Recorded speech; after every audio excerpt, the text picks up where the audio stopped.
Hello students, today we are going to start a new topic of the unit number 2 and the name of our topic of discussion of today is EMF, terminal potential difference, internal resistance small r of a cell. EMF, terminal potential difference. अब देखो EMF जो होती है, EMF की सबसे पहले full form क्या है? EMF को हम डिफाइन करते हैं, EMF का मतलब होता है इलेक्ट्रोमोटिव फोर्स. EMF यानी कि इलेक्ट्रोमोटिव फोर्स. सबसे पहली बात तो EMF के बीच में और टर्मिनल पोटेंशियल के बीच में, टर्मिनल पोटेंशियल डिफरेंस के बीच में जो थोड़ा सा एक डिफरेंस है या अंतर है, वो क्या चीज है कि अगर हम EMF की बात करें, जैसे इस डायग्राम में देखें, अगर हम EMF की बात करते हैं कि हमने कोई सेल लिया, कोई भी सेल, कोई सेल हमने लिया है, उसके साथ सेल का ये जो हमने कनेक्ट किया हुआ है दैट इज स्मॉलर. अब ये स्मॉलर एक्चुअली में क्या होता है? This is known as a internal resistance of a cell. कि जब भी हम किसी सेल के साथ हम कोई भी रेजिस्टर कैपिटल आर को कनेक्ट करते हैं तो क्या होगा कि जो सेल से करंट ड्रॉ होना स्टार्ट हो जाएगा. जब किसी भी सेल से हम करंट को खींचते हैं या करंट को निकालते हैं तो सेल की दो इलेक्ट्रोड्स यानी positive electrode cathode and anode, इन दोनों के बीच में जो पोटेंशियल का डिफरेंस होता है उसे हम क्या बोलते हैं? Terminal potential difference. तो टर्मिनल पोटेंशियल डिफरेंस क्या चीज है? When the current is drawn from the cell, then मतलब when the current is drawn from the cell, then the difference of the potential between the positive and the negative electrodes of a cell, तब हम उसे क्या कहते हैं? Terminal potential difference. और EMF क्या चीज होती है? when no current is drawn from the cell. तो EMF को हम कैसे डिफाइन करेंगे? the terminal potential difference and the EMF, इन दोनों में बस एक बेसिक डिफरेंस यही है कि जब हम सेल से करंट को ड्रॉ करेंगे यानी करंट को स्नैच करेंगे तब पोटेंशियल डिफरेंस को हम क्या बोल देते हैं? Terminal potential difference. And when no current is drawn from the cell means when the cell is in the open circuit, तब उसकी पॉजिटिव और नेगेटिव रॉड के बीच में जो पोटेंशियल का डिफरेंस होता है तब हम उसे कहते हैं EMF. तो when no current is drawn तो EMF होती है, when the current is drawn from the cell तो क्या बन जाता है? Terminal potential difference. अब इस डायग्राम में देखें कि आपके पास एक सेल है. अब सेल क्या चीज होती है? सेल का मतलब कि कोई भी एक ऐसा डिवाइस जो पोटेंशियल डिफरेंस को डेवलप करवाने की कोशिश करेगा किसी भी इलेक्ट्रिकल सर्किट में ताकि कॉन्टिन्यूअसली करंट फ्लो होता रहे उस सर्किट में, उसे हम क्या डिफाइन कर देते हैं? सेल. और किसी भी सेल का इंटरनल रेजिस्टेंस जरूर होता है. और इंटरनल रेजिस्टेंस और एक्सटर्नल रेजिस्टेंस दोनों को लिखने के तरीके में यानी इनके सिंबल में सिर्फ डिफरेंस है. जहां किसी सेल के इंटरनल रेजिस्टेंस को हम डिनोट करते हैं with a small R symbol, जैसे ये जो हमने स्मॉल आर लिखा है, this is basically the internal resistance of cell. ये स्मॉल आर को हम क्या बोलेंगे? This is the internal resistance of a cell. तो यानी cell along with its internal resistance, ये जो कंप्लीट डॉटेड बॉक्स मैंने बनाया है, this is representing your cell. अब किसी भी सेल की जो इंटरनल रेजिस्टेंस है उसको डिफाइन करने का डेफिनेशन क्या होती है? इसको फटाफट आप लिख लेना. That is the opposition offered, यानी internal resistance small R is defined as the opposition offered by the electrodes and electrolytes of a cell to the flow of current through the cell. कि cell के current को flow करवाने में जो opposition electrodes और electrolyte offer करते हैं उसे हम क्या बोल देते हैं? Internal resistance of cell. और external resistance that is capital R. ये तो आप 10th क्लास से पढ़ते आ रहे हैं कि एक्सटर्नल रेजिस्टेंस का मतलब क्या होता है कि कोई भी ऐसा डिवाइस है, कोई भी ऐसा सब्सटेंस, जैसे कोई वायर है, वो भी एक एक्सटर्नल रेजिस्टर की तरह वर्क करती है कि इलेक्ट्रॉन्स के फ्लो को जो चीज अपोज करेगी उसे हम क्या बोल देंगे? External resistor. अब यहाँ पे इस डायग्राम के अंदर आपके पास सेल है, सेल के साथ हमने ये स्मॉल आर हमने लगाया नहीं है, बल्कि that is the part of this cell. कि किसी भी सेल का थोड़ा बहुत इंटरनल रेजिस्टेंस होगा जो उसके इलेक्ट्रोड्स और इलेक्ट्रोलाइट्स ऑफर करेंगे to the flow of current through the cell. तो यानी ये स्मॉल आर और ये सेल का जो पिक्टोरियल रिप्रेजेंटेशन है, इन दोनों को मिलाएं तो this is basically your complete cell. अब देखो इस सेल के साथ हमने की लगाई हुई है और की को हमने क्या रखा हुआ है? That is open. ये ओपन की है और इस सेल के साथ हमने एक एक्सटर्नल रेजिस्टर लगाया है कैपिटल आर. दो रेजिस्टर होते हैं, एक एक्सटर्नल एक इंटरनल. यहाँ पे हमने एक्सटर्नल रेजिस्टर भी लगाया है दैट इज कैपिटल आर. जब सेल ओपन सर्किट में है, अभी हमने बात की है when no current is drawn from the cell, तो सेल की इलेक्ट्रोड्स के बीच में जो पोटेंशियल डिफरेंस है उसे हम क्या बोलते हैं? That is known as the EMF. When no current is drawn from the cell then EMF. अब हमने इस सेल के साथ पैरेलल में ये जो लगाया है device, this device is basically your voltmeter. Cell के साथ पैरेलल में हमने वोल्ट मीटर लगाया. अब वोल्ट मीटर जो रीडिंग हमें देगा वो क्या होगी? यहाँ पे EMF ऑफ द सेल. अब EMF की एक और डेफिनेशन भी होती है, इसे भी आप नोट डाउन कर सकते हैं. EMF यानी कि electromotive force. The EMF is the work done by the cell to bring a unit positive charge from one terminal to another terminal of cell. मतलब EMF जो होती है this is work done by the cell in bringing a unit positive charge from one terminal to the another terminal of the cell, उसे हम EMF कहते हैं. अब इस पॉइंट के ऊपर जब सेल से कोई करंट स्नैच ही नहीं हो रहा तो उस टाइम पे वोल्टमीटर जो रीडिंग देगा that will be equal to the EMF of cell. और दूसरे डायग्राम में हमने क्या किया है, ये आपके पास कंप्लीट सेल है, दिस सेल का सिंबल प्लस ये स्मॉल आर, ये दोनों मिला के कंप्लीट सेल बना रहे हैं क्योंकि सेल का इंटरनल रेजिस्टेंस होगा। अगर इस पॉइंट पे हमने की को क्लोज कर दिया, इसका मतलब current is drawn from the cell and current will flow from the positive to the negative terminal of cell through the external resistor capital are.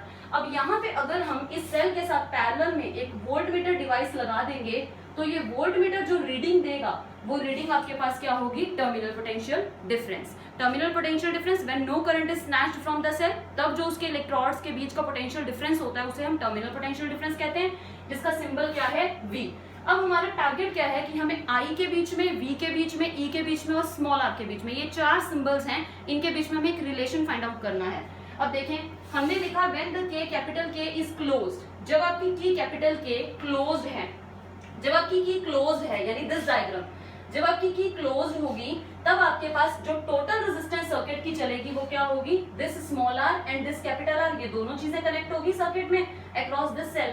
तब हम equivalent resistance of the circuit को कैसे define करेंगे, that will be capital R plus small r। जब current draw हो रहा है तो small r plus capital R दोनों का सम इक्विवेलेंट रेजिस्टेंस होगा। अब करंट क्या चीज होती है, हमें ओम्स लॉ पता है, that is equal to V is equal to IR, यानी voltage is equal to current multiplied by total resistance. तो करंट किसके बराबर होगा, टोटल अप्लाइड वोल्टेज, जो टोटल वोल्टेज हम लगा रहे हैं वो तो सेल दे रहा है ना, जो हम टोटल वोल्टेज लगाएंगे that will be given by the cell.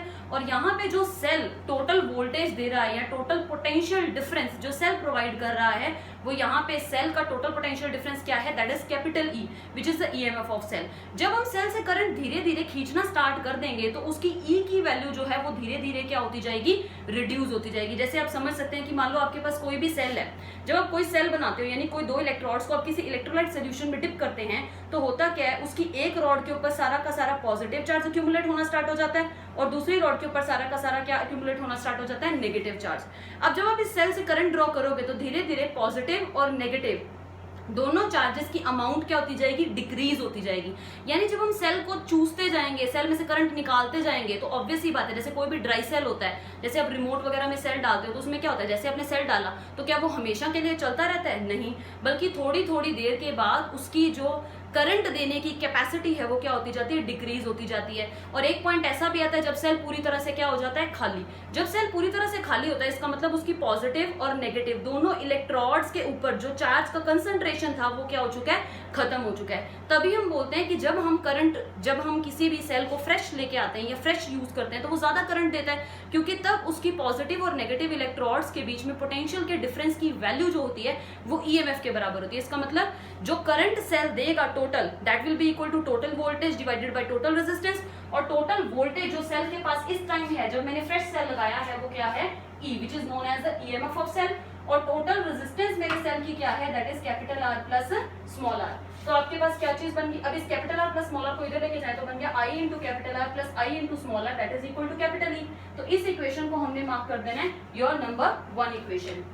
उसके बाद हमने ये लिखना है, अब देखें, अब इस डायग्राम को अगर हम ध्यान से देखें तो ये सेल और ये कैपिटल R ये दोनों आपस में पैरेलल में कनेक्टेड है, दिख भी रहा है पैरेलल में कैसे कनेक्टेड है, यानी ये वाला पॉइंट और ये वाला पॉइंट और ये वाला पॉइंट और ये वाला पॉइंट इन दो वायर्स के थ्रू कनेक्टेड है। इसका मतलब ये सेल ये कैपिटल R एक्सटर्नल रेजिस्टर के साथ पैरेलल में कनेक्टेड है। और जब भी कोई भी दो चीजें पैरेलल में कनेक्टेड होती हैं तो क्या होता है, उनके बीच में जो टर्मिनल, उनके बीच में जो पोटेंशियल डिफरेंस की वैल्यू होती है वो क्या होती है, सेम होती है। इसका मतलब इन दोनों पॉइंट्स का पोटेंशियल डिफरेंस यानी कि A पॉइंट और B पॉइंट का पोटेंशियल डिफरेंस C पॉइंट और D पॉइंट के पोटेंशियल डिफरेंस के क्या होगा, बराबर होगा। तो हम क्या लिखेंगे, capital R is connected in parallel to the electrodes of cell, therefore total potential difference of the cell is equal to potential difference across the resistor। ठीक है, अब potential difference across the resistor and potential difference across the cell बराबर है, लेकिन cell के electrodes के बीच में जो पोटेंशियल डिफरेंस है वो तो ये वोल्टमीटर मेजर करके दे रहा है, और वो वैल्यू कितनी है, V, क्योंकि वोल्टमीटर ने इसकी पॉजिटिव और नेगेटिव इलेक्ट्रोड के बीच में पोटेंशियल डिफरेंस मेजर करके ही रीडिंग दी है V। इसका मतलब ये जो V पोटेंशियल डिफरेंस है यही V का पोटेंशियल डिफरेंस जो है वो R के क्रॉस भी होगा। तो R के क्रॉस भी पोटेंशियल डिफरेंस आपके पास कितना आ गया, V के बराबर आ गया। तो हम क्या लिखेंगे, potential difference across the external resistor capital R which is V, और वोल्टेज या पोटेंशियल डिफरेंस किसके बराबर होता है, करंट अब इसमें करंट कितना फ्लो कर रहा है इस एक्सटर्नल रेजिस्टर में, वो फ्लो कर रहा है I, तो क्या लिखेंगे V is equal to I into capital R। ये चीज यहाँ पे समझने वाली है। जो सेल है, सेल की इलेक्ट्रोड्स के साथ कैपिटल R को हमने पैरेलल में लगाया है, तो दोनों के क्रॉस पोटेंशियल डिफरेंस सेम होगा। तो पोटेंशियल डिफरेंस सेल के क्रॉस क्या चल रहा है, दैट इज कैपिटल V, उसकी वैल्यू हमें वोल्ट मीटर ने दी है, जो ये वोल्ट मीटर हमने ऊपर कनेक्ट कर रखा है। तो V और V जो पोटेंशियल डिफरेंस सेल के क्रॉस है, वही V पोटेंशियल डिफरेंस किसके क्रॉस होगा, इस एक्सटर्नल रेजिस्टर R के क्रॉस होगा। तो हमने इक्वेशन कंस्ट्रक्ट कर दी, V is equal to IR, and हमें इसको नेम दे देना है सेकंड इक्वेशन। अब देखें फर्स्ट इक्वेशन में अगर मैं इस IR को उठाऊं और इस IR की जगह अब मैं V फिल कर दूं, तो आपके पास from first equation you get IR की जगह पे आपने फिल किया V, तो V plus I into small r, where small r is the internal resistance of cell. ये किसके बराबर आ जाएगा, कैपिटल E के बराबर। एक इक्वेशन ये मिली, और इसी इक्वेशन को थोड़ा सा मोल्ड करें तो V को इधर रहने दें और IR को इधर लेके जाए, तो आपके पास इक्वेशन क्या बन गई, V is equal to E minus IR। अब इस इक्वेशन को ध्यान से देखें तो ये जो V चीज है, this V is the terminal potential difference. ये जो कैपिटल है E है, इसे हम इलेक्ट्रोमोटिव फोर्स या EMF ऑफ सेल कहते हैं। I क्या है, which is the current drawn from the cell, और स्मॉल r क्या है, that is the internal resistance of the cell. अब ये इक्वेशन हमें ये चीज क्लियर करके बता रही है कि जब भी हम किसी सेल को खाएंगे, यानी किसी सेल से जब हम करंट को स्नैच करेंगे, तो जो आपके पास V की वैल्यू होगी, V की वैल्यू वो E की वैल्यू से क्या होगी, लेस। आप खुद देख सकते हैं इस इक्वेशन में V is equal to E minus I into small r। इसका मतलब क्या है, V जो है, this V is actually less than this capital E। इसका मतलब EMF of the cell is actually greater than the terminal potential difference when the current is drawn from the cell। और बस एक लास्ट पॉइंट है, if the circuit is open, कि अगर हमने circuit को ओपन कर रखा है, ओपन अगर किसी भी सर्किट को आप ओपन करते हैं, इसका मतलब आप सेल से करंट ड्रॉ ही नहीं कर रहे, करंट स्नैच ही नहीं कर रहे, इसका मतलब उस केस में I की वैल्यू क्या होगी, 0।